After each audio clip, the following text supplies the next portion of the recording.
নমস্কাৰ এই মুহূৰ্তত জনাইছো অসমৰ প্ৰত্যেকগৰাকী জনসাধাৰণৰ বাবে কেইবাটাও গুৰুত্বপূৰ্ণ খবৰ। আজি হৈছে 18 এপ্ৰিল। আজিৰ দিনটোতে অসমৰ লগতে ভাৰতবৰ্ষৰ বিভিন্ন প্ৰান্তৰ পৰা কেইবাটাও গুৰুত্বপূৰ্ণ খবৰ যুগুত কৰা হৈছে। এই মুহূৰ্তত জনাইছো আজিৰ প্ৰথমটো খবৰেই ৰাজ্যবাসীৰ বাবে এটা ডাঙৰ খবৰ। অসমত উপস্থিত হৈ অসমবাসীলৈ কেইবাটাও বৃহৎ ঘোষণা প্ৰধানমন্ত্ৰী নৰেন্দ্ৰ মোদীৰ।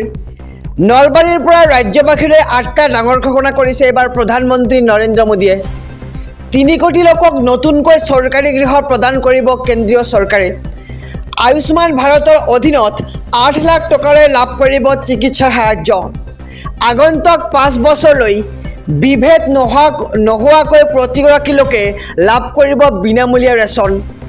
NDA চৰকাৰে দেশবাসীক প্ৰদান কৰিব প্ৰাপ্য প্ৰতিটো অধিকাৰ আৰু বিজুলী বিল হ্ৰাস কৰিবলৈ কম দামতে দিয়া হ'ব সোলাৰ পেনেল। কৃষকসকলে লাভ কৰিব PM কিষাণ সন্মান নিধিৰ আৰ্থিক সাহায্য। লগতে অসমৰ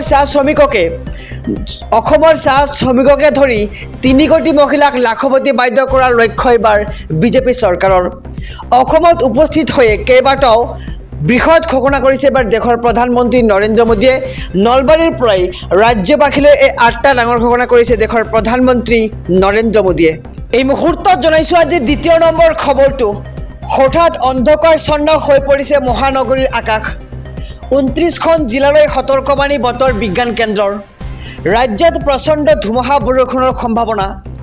40 কিলোমিটাৰ বেগেৰে আহিব ধুমুহা আৰু বৰষুণ। ঠায়ে ঠায়ে বজ্ৰপাতৰ সম্ভাৱনা। লগতে 19 এপ্ৰিললৈ এলাৰ্ট জাৰি কৰিছে বতৰ বিজ্ঞান কেন্দ্ৰই। দক্ষিণ শালমাৰা, ধুবুৰী, কোকৰাঝাৰ, চিৰাঙকে ধৰি বঙাইগাঁও, বৰপেটা, গোৱালপাৰা, বাক্সা, লগতে কামৰূপ মহানগৰী, তামুলপুৰ, কামৰূপ মেট্ৰৰ লগতে দৰং, মৰিগাঁও, পশ্চিম কাৰ্বি আংলং, শোণিতপুৰ, নগাঁও, হোজাই, বিশ্বনাথ, কাৰ্বি আংলং, গোলাঘাট, যোৰহাট, মাজুলী, লখিমপুৰ, শিৱসাগৰ, ধেমাজি, চৰাইদেউ, ডিব্ৰুগড়কে ধৰি তিনিচুকীয়াতো প্ৰবল বৃষ্টিপাতৰ সতৰ্কবাণী। আৰু ইতিমধ্যে প্ৰান্তে প্ৰান্তে আৰম্ভ হৈছে পাতলীয়াৰ পৰা মজলীয়া বৰষুণ। এই মুহূৰ্তত জনাইছো আজিৰ 3 নম্বৰ খবৰটো। লোকসভা নিৰ্বাচনক লৈ বিস্ফোৰক মন্তব্য প্ৰিয়ংকা গান্ধীৰ। EVM টেম্পাৰিং নহ'লে পৰাস্ত হ'ব বিজেপি। 180খনতকৈ অধিক আসন লাভ নকৰে এইবাৰ বিজেপিয়ে। আজিৰ দিনত বিজেপিৰ হাতত 180খনতকৈও কম আসন। আৰু অসমত প্ৰচাৰ অভিযানৰ পাছতেই এই মন্তব্য প্ৰিয়ংকা গান্ধীৰ। লোকসভা নিৰ্বাচনক লৈ বিস্ফোৰক মন্তব্য কৰিছে এবাৰ প্ৰিয়ংকা গান্ধীয়ে। EVM টেম্পাৰিং নহ'লে পৰাস্ত হ'ব বিজেপি, এই মন্তব্য কৰে প্ৰিয়ংকা গান্ধী। এই মুহূৰ্তত জনাইছো আজিৰ 4 নম্বৰ খবৰটো। গণতান্ত্ৰিক অধিকাৰ সাব্যস্ত কৰিবলৈ সাজু হৈছে দেশবাসী। আজি অন্ত পৰিল প্ৰথম পৰ্যায়ৰ নিৰ্বাচনৰ প্ৰচাৰ অভিযান। 19 এপ্ৰিলত দেশত অনুষ্ঠিত হ'ব প্ৰথম পৰ্যায়ৰ নিৰ্বাচন। 21খন ৰাজ্য আৰু কেন্দ্ৰীয় শাসিত অঞ্চলক সাঙুৰি প্ৰথম পৰ্যায়ৰ নিৰ্বাচন অনুষ্ঠিত কৰা হ'ব। আৰু দেশৰ 102টাকৈ সমষ্টিত অনুষ্ঠিত হ'ব প্ৰথম পৰ্যায়ৰ নিৰ্বাচন। আৰু মুঠ 10খন ৰাজ্য আৰু কেন্দ্ৰীয় শাসিত অঞ্চলত প্ৰথম পৰ্যায়তে শেষ হ'ব নিৰ্বাচন।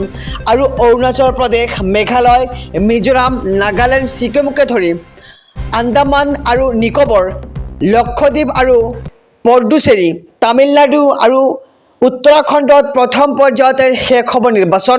আৰু আন 11খন ৰাজ্যত আংশিকভাৱে অনুষ্ঠিত হ'ব নিৰ্বাচন।